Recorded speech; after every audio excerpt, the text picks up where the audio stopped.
Benarkah bahwa karomah yang diberikan Allah kepada seorang hamba itu bisa dikendalikan oleh hamba tersebut gitu, San? Oke, Iya. iya. Bagaimana kita bisa membedakannya gitu kan? Bahwa dia benar-benar dapat karomah dan apa namanya?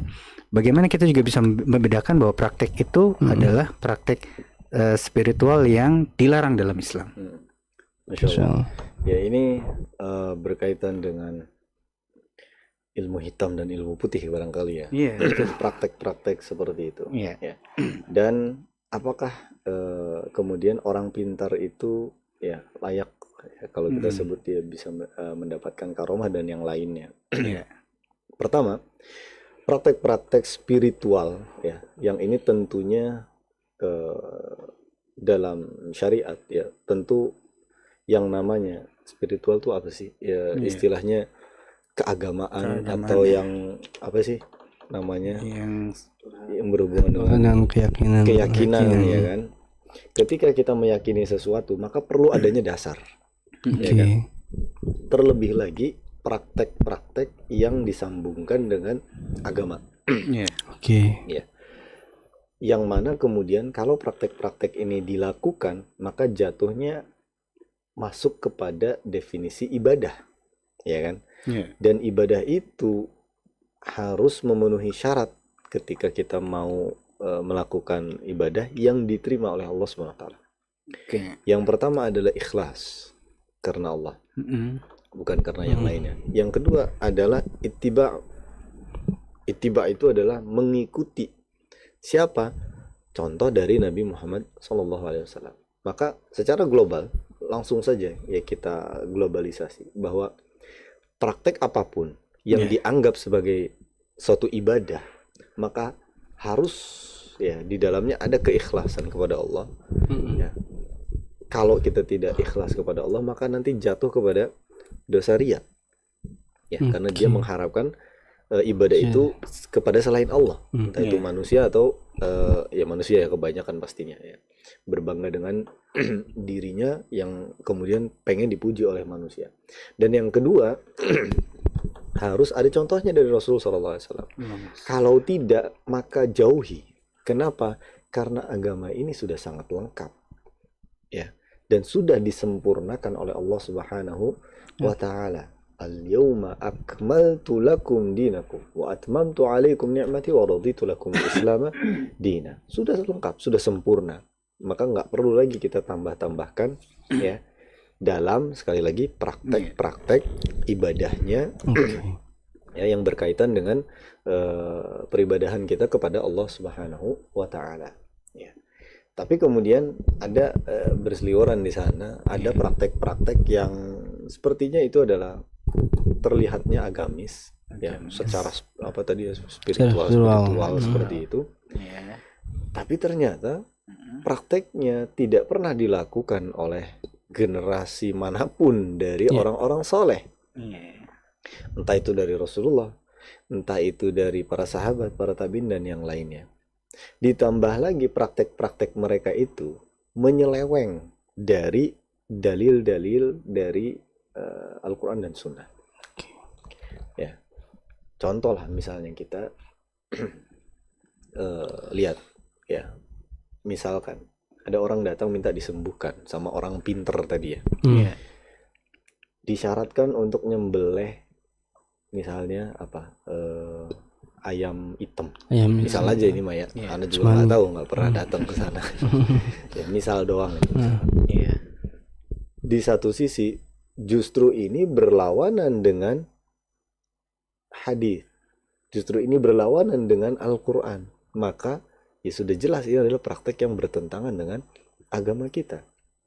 Ya, bukankah Allah dan Rasulnya telah melarang kita menyembelih selain hanya untuk Allah saja? Ya.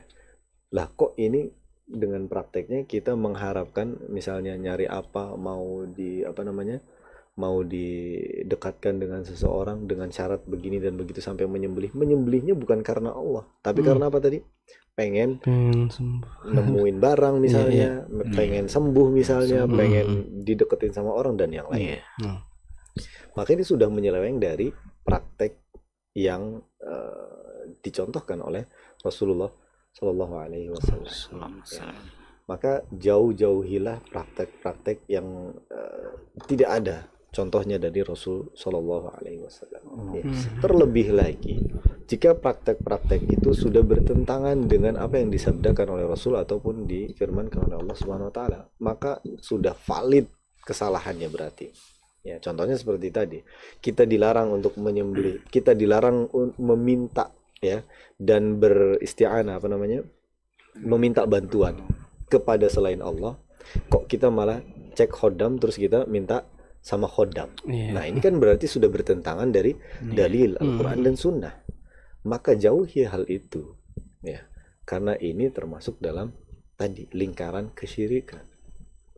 Ya, jadi ya ketika kita melakukan sesuatu, ya, atau mau mendatangi seseorang, entah itu dibilang orang pintar atau apa, maka harus teliti dulu apakah kita mendatanginya ini, ya, sebagai bentuk kita beristi'anah, meminta bantuan, meminta doa kepada orang-orang yang, ya, yang justru malah mereka ya bertentangan dengan Al-Quran dan Sunnah, maka kita jauhi. Ya, terlebih lagi ada ancaman khusus, ya, yang Nabi SAW sabdakan, hanya sekedar mendatanginya saja, ya, orang pinter dalam tanda kutip tadi yang ilmu hitam itu sudah tidak diterima sholatnya 40 hari. Lah kita sholat 1 minggu di masjid aja mungkin ya kadang-kadang masih terlambat gitu kan, dan itu perlu effort yang sangat tinggi, ya nggak, ya. Ini 40 hari nggak diterima, padahal kita mungkin 40 hari itu sholat. Ya itu billah. Jadi, wah, kalau kita mau bahas tentang dosa-dosa dan kerugian yang begitu banyak sekali, ya. Hanya sekedar mendatanginya seperti itu. Nah, kemudian tadi Anda tertarik juga, apakah orang pintar itu bisa mendapatkan karomah? Karomah ini ada apa enggak? Ada. Tapi karomah ini dikhususkan, diperuntukkan kepada orang-orang yang memang Allah muliakan, Allah jadikan mereka aulia Allah. Wali-wali Allah. Tapi wali-wali Allah ini juga harus kita pahami. Sebagaimana Allah sendiri sampaikan, ala inna aulia Allah la khaufun alaihim wa lahum yahzanun. Alladzina yattaqun, orang-orang yang bertakwa. Jadi kalau dibilang wali Allah tapi nggak bertakwa, yang nggak wali Allah namanya. Dia bilang saya orang pintar, dapat karomah, alhamdulillah dapat karomah dari Allah begini. Coba kita lihat, dia adalah orang yang bertakwa apa enggak? Sholat 5 waktunya tepat atau tidak pada waktunya, ya. Ibadahnya benar apa enggak? Ketauhidannya matang atau tidak? Kalau orang bertakwa, ya, pasti semua itu dijalankan, ya, dan tidak menutup kemungkinan, ya, meskipun kita juga nggak tahu kalau zaman sekarang, wallahu a'lam bishawab, apakah ada atau tidaknya, ya, tapi orang-orang di